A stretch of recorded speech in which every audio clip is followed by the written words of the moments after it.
of what's to come at War Games, perhaps. The Usos and Sami Zayn intent on making sure this is a fair fight for Seth Rollins against Bronson Reed. Clean in house. Jacob Fatu absorbing the super kicks from the Usos, and he gets sent over the barrier.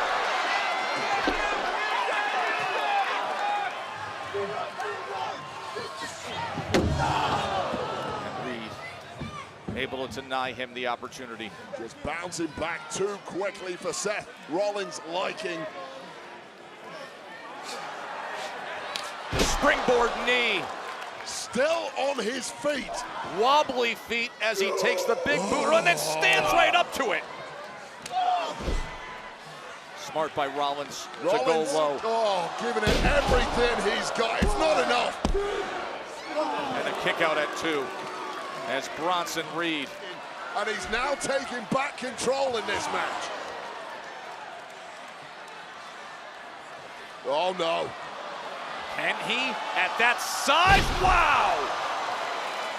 Seth Rollins once blew his knee out pulling a move like that off against the Hall of Famer Kane. Not tonight. Something special is ticking over for the architect. Trying to grab another win against big Bronson Reed. After all their battles, springboard moonsault into the cover for the win. And the quick kick out by Reed. Seth Rollins showing all of that durability and speed of thought that's made him one of the all-time greats, whatever generation you want to look at. Oh. He's throwing everything at him. This could be that something special. What in the world is going on our announce desk? Solo Sikoa has arrived.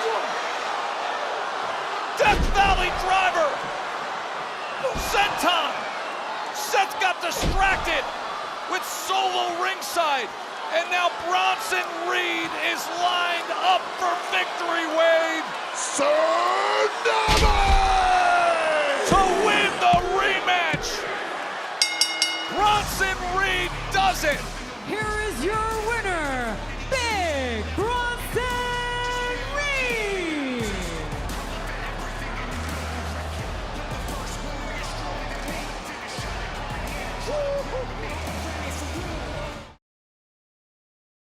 Born to be the greatest of all time. This is where I draw the line. Can't stop my shine. They know it's my time. Let the world know I've arrived. I'm on the rise. Unstoppable.